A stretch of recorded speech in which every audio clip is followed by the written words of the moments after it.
Let's go. Best two words in sports. Game 7. Game 7. Yeah, we already know today there's game 7 happening in 30 minutes. Just wanna make a quick video, y'all. Just talk about everything that's been going on, man. First thing, let's break down how game 5 and 6. Obviously, OKC won game 5. Uh, which is a game people talked about officiating, but I think people need to stop talking about officiating because it has beneficiated both teams in the fact that sometimes the Spurs were a bit over physical with shade. You look at the Carter Prime's box outs or Castle, particularly Castle, and then we look at Game 6, man. Game 6, it was just a domination from the beginning from the Spurs. Big game from Wemby, obviously, but I really like Castle's defensive effort. And I've been loving how he's been playing ever since Held.Fox been back. He still give you high assist numbers. Obviously scoring went down a bit, but he's not getting you a lot of turnovers because Fox is bad. Like for example, last game he had one turnover, but and for you people that say they should trade Fox, is not playing well, not shooting well, this man playing on an injured ankle. And I know he's not scoring like he's supposed to. And I think if they want to win this game 7 today, he's going to have to step up and be the clutch player of the year that he is and go and have a great performance. And I mean, he still gave 7 assists and he just controls the pace so well. And that's why I think it's important for a team to have a point guard. Because a point guard just brings so much stability, controls the pace. Look at what CP3 did for Wemby last season. And speaking of CP3, I just want to shout out CP3, man, because both of these teams, he really mentored the young core. Just show how great of a leader Chris Paul is, man. And and yeah, every young player would benefit from having mentors like CP3. That's why I don't agree with the league eradicating old people out of the league because it's trying to make the league young. You still need vets and stuff. Like look at it, for example, I think it was last game, Harrison Barnes talking to Wemby and stuff. And speaking of Harrison Barnes, I saw a crazy stat that saying no players ever lost a game 7 when it's their birthday. And just 10 years ago, Harrison Barnes played game 7 against OKC and they won. Let's see if history repeats. Let's see what happens, but big game tonight. Game 7, man. I mean, all cards are out there, and let's see what happens. Balls on the floor. Shea struggled last game. Dylan Harper finally came to play last game as well.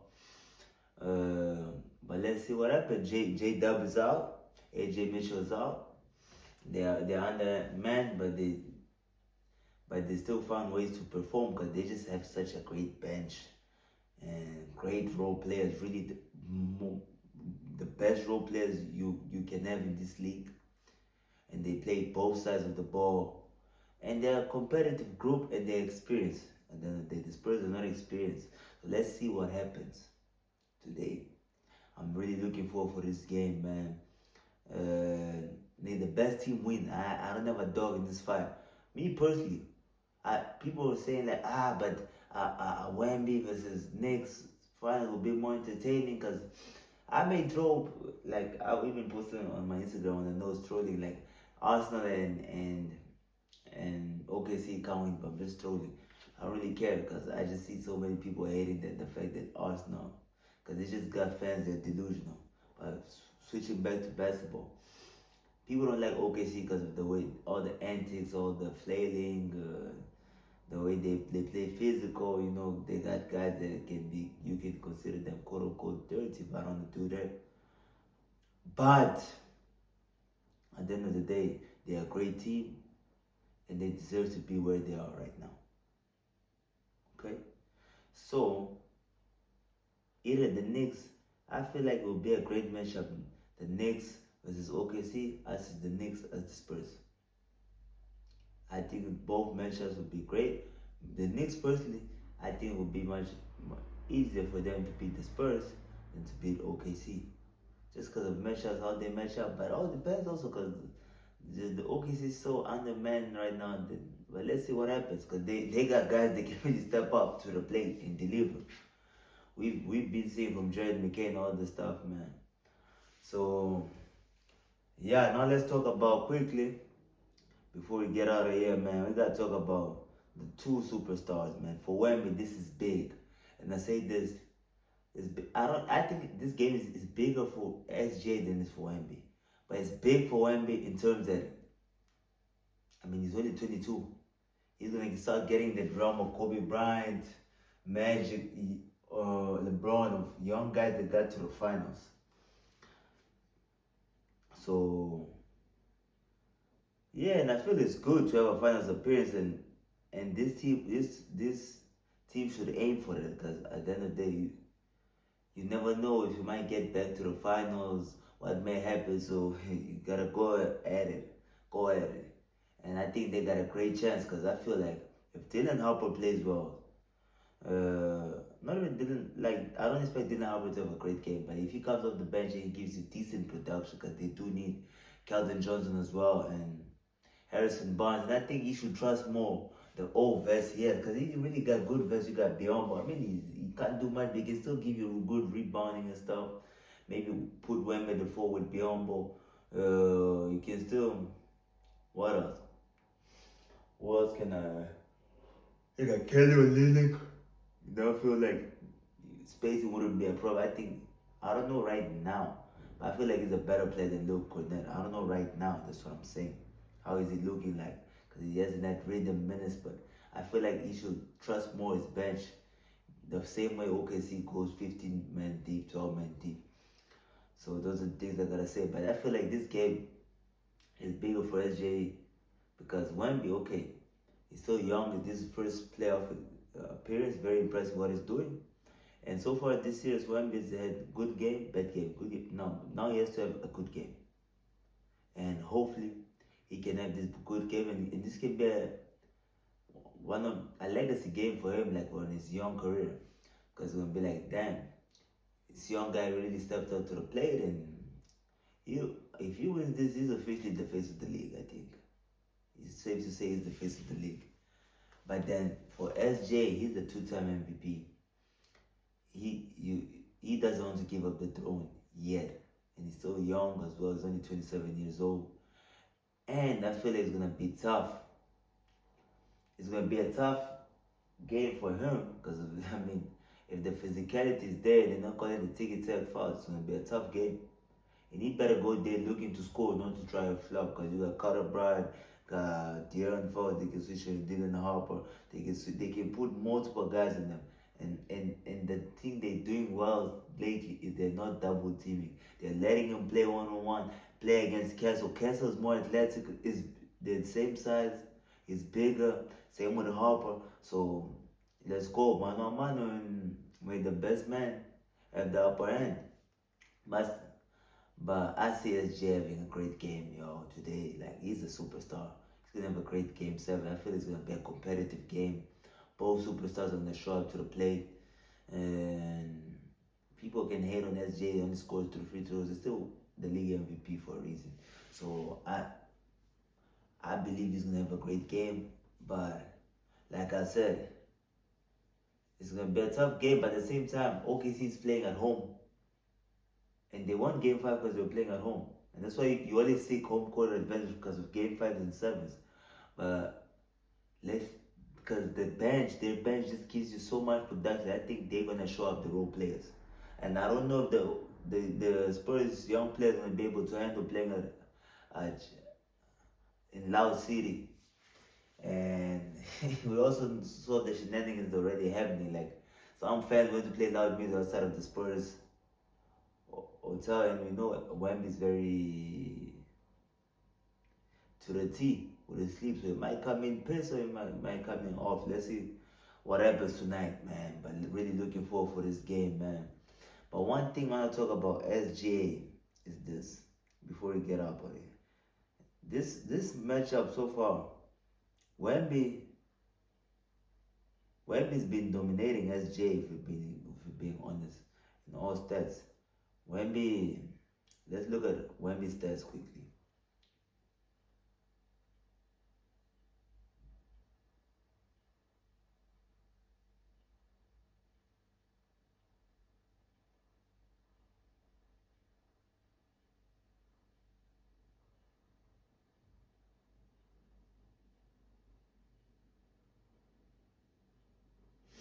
Let's see.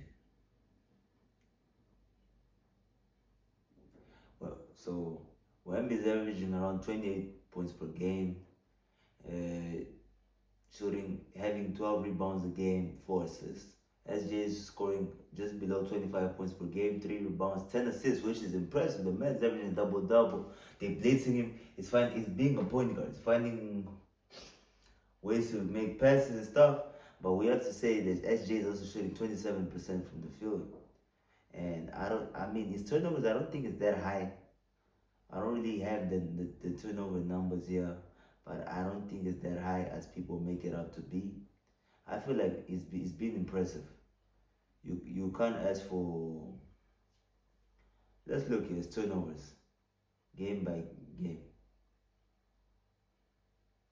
I mean, last game had 4 turnovers, which was the highest. Wait, not last game. Game 5 he had 6 turnovers, which is the highest. Sorry, last game he only had 2.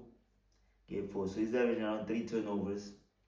He's having a negative plus minus. True shooting percent 52%. He's really struggling, and the efficiency is not there. And I was watching the Players Choice platform. Shout out to them. They're one of the best platforms in the internet when it comes to talking basketball. But the same account, the same. I don't see, and that's my problem I have with SJ fans and this SJ discourse. I don't see the same accountability being put on him like people put on players like Devin Booker, Jason Tatum, especially Jason Tatum and Luka Doncic. The hate that people put on Jason Tatum and Luka Doncic when they don't perform, when they don't play up to that level, is high. But when this guy is not showing up and his teammates have been bailing him out, this we have to admit, Alex, if the Thunder win and SJ doesn't have a great game today, Caruso is winning conference finals MVP. Or if Jared McCain has another explosion, he's winning conference finals MVP. But at the end of the day, it's okay. Not every series you're gonna dominate. And I mean, he's playing against one of the best defense I've seen. With an anchor that's the greatest defender ever created. The man is not real. He's a 7'5" dude. So I get why he's struggling, but all that fading, flailing, all that stuff, you gotta find ways to get points and get like hustle for rebounds, make cuts. You are MVP. Adjust your game. The flailing and flopping is not working. Do something different. Shoot to make the shot, not to go for the foul, maybe. And maybe your percentage will go high. That's the things I gotta say about SJ. But I wanna see that accountability. You people put on Jason Tatum and Luka Doncic when they don't perform, or even if they perform, they don't win. Put that on SJ. That is, I mean, he's supposed to be a better player. I don't agree he's a better player than them. I think they're all on the same level. But you can include Devin Booker there because he's made the finals as well when he was 24, and he's had great playoff performance. But I saw someone in the comment section, and I actually have a question to pose to you. What signature playoff game outside, I think, of maybe game 4 of the finals? What signature moment, not even playoff game moment, can you remember of SJ in the playoffs? Because even last year, I don't think he played well. They won the championship, but I don't think he played well. Tell me a signature moment you remember of Shea Gilgeous-Alexander in the playoffs. Luka, I mean, the buzzer against the Clippers, the other series against the Clippers, Game 7 against the Suns, Game 1, I'm not sure if it was Game 1 or Game 2 against Minnesota, the buzzer beater. We got moments we can remember about Luka. But we got moments you can remember just against Jason Tatum, Game 6 against Milwaukee. Game 7, 50-point game. 50-point game against Brooklyn. Game 3. You got what? Nah, I was about to say 50-point game in the plane, but that doesn't count as playoffs. You can also put the buzzer beater now against Philadelphia. That fourth quarter against Philadelphia, game 6. Uh, you can remember game 7 against Miami. Yes, and that shot he made to clutch the game. You have a lot of moments you can remember about these two players. People would like picking on, hating as if they don't show up in the playoffs. The thing is, you people gotta understand, not everyone. Playoffs is normal. It's not normal for someone to show up in every playoff series, every playoff, every year. LeBron has his playoff does. Kobe has his playoff does. Even Michael Jordan, to a certain extent, he may have struggled. Obviously, he still put up numbers, but his percentage may have not been there. So it's okay and it's normal. So now, and the Thunder have a good team, which is helping him get the wins. I'm not saying SJ is not playing well, but he's not playing up to the level that he's supposed to. But he's still affecting the game, getting assists, averaging 25 points per game, 10 assists. It's still being impactful. He's still the best player on that team, no debate. But I just want you to be mindful of that when y'all talk about players and are quick to hate on stuff, hate on SJ the same way y'all hate on Jason Tatum and Luka Doncic. Or don't hate on no one. Don't hate on no one. Because I don't see the same energy at all. And like I keep saying, expectations is the thief of joy. Because people don't enjoy Jason Tatum and Luka's game because they have expectations of them so high. Because Tatum went toe to toe with LeBron when he was 19 in Game 7. Luka, look at the Dawn Magic, best scorer in this generation. We know what he does. He's been great since in Real Madrid. He won a EuroLeague MVP at 18. We know Luka Doncic. So the expectation is not the same. And XJ is, the underdog. He came up. He started getting to those guys' level just over the last 2 years, because he wasn't before. But that's how. So the 2-3 years. But that's how y'all. So no, that's how y'all. Sorry. That's why y'all don't have as high expectations of him than y'all have of Tatum and Luka. But let's move on from that. And one last thing I wanna say, man, is that let's see what happens tonight. May the best team win, and I'm looking for this game for real and this finals matchup. It's gonna be good for basketball, man. In New York, regardless who plays, if it's the MVP against Bronson, I think it's gonna be a great guard matchup. See who really is the better player between both of them, because I showed you the stats. Who I think has been playing better in the playoffs. So let's go. So man, keep showing love, keep commenting, hit like, comment, share, and subscribe. I'm keeping this one short because the game's about to start. I just want to upload something quick for y'all. But we out, yo.